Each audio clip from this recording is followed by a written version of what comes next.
সম্মানীয় দর্শক বন্ধুরা, বাংলা টক্স ইউটিউব চ্যানেলে সকলকে স্বাগত। বন্ধুরা, আপনারা জানেন যে 1 ফেব্রুয়ারি কেন্দ্রের বাজেট ঘোষণা হতে চলেছে। এই বাজেট ঘোষণায় কৃষকদের জন্য রয়েছে দারুণ একটা সুখবর। সেই সুখবরটা হলো, যে সকল কৃষক ভাইদের পিএম কিষাণ করা রয়েছে, সেই সকল কৃষক ভাইরা 6,000 টাকার পরিবর্তে 12,000 টাকা পেতে চলেছে এবং কৃষি ঋণের পরিমাণও বাড়ানো হতে চলেছে।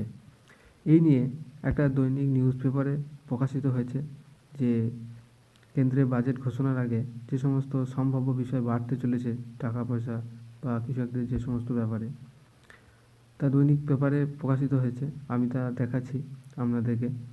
তার আগে আপনাদের কাছে একটা ছোট্ট অনুরোধ, যে সকল দর্শক ভাইরা আমার এই চ্যানেলে প্রথম, দয়া করে চ্যানেলটা অবশ্যই সাবস্ক্রাইব করবেন লেটেস্ট নিত্য নতুন ভিডিও সবার আগে পাওয়ার জন্য।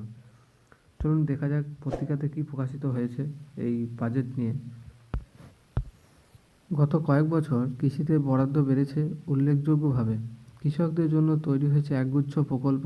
তা সত্ত্বেও নতুন কৃষি আইন ঘিরে কৃষকদের একাংশ ক্ষোভের মুখে পড়তে হয়েছে মোদী সরকারকে। সে কথা মাথায় রেখে লোকসভা নির্বাচনের আগে অন্তর্বর্তী বাজেট কেন্দ্রীয় অর্থমন্ত্রী নির্মলা সীতারামন কৃষি বা কেন্দ্রীয় প্রকল্পগুলিকে বরাদ্দ আরও বাড়াতে পারেন বলে মনে করছে সংশ্লিষ্ট মহল। আগামী 1 ফেব্রুয়ারি লোকসভার অন্তর্বর্তী বাজেট পেশ করবেন নির্মলা। অতীতে এই কর্মসূচি পরবর্তী অর্থবর্ষের প্রথম 3-4 মাসে ব্যয় মঞ্জুরিতে সীমাবদ্ধ থাকত।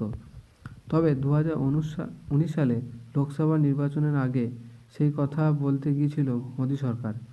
ঘোষণা হয়েছিল বেশ কয়েকটি গুরুত্বপূর্ণ প্রকল্প, যার মধ্যে ছিল পিএম কিষাণ সম্মান নিধিও। আর এবার সমগ্র কৃষিক্ষেত্রেই যথেষ্ট চাপে। অনিয়মিত বর্ষা বা চাষবাসের বেশ ক্ষতি হচ্ছে।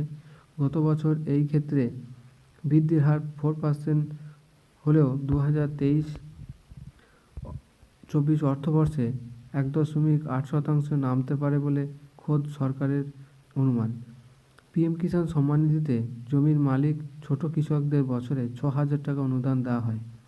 সূত্রের খবর, তা এবার বাড়ানোর ব্যাপারে ভাবনা চিন্তা করছে কেন্দ্র এবং কৃষি ঋণের লক্ষ্যমাত্রা 20 লক্ষ কোটি টাকা থেকে বেড়ে 22 থেকে 25 লক্ষ কোটি টাকা হতে পারে। তাহলে আপনারা বুঝতে পারছেন যে পিএম কিষাণের টাকা বাড়তে চলেছে এবং কৃষি ঋণের যে লক্ষ্যমাত্রা সেটাও বাড়তে চলেছে।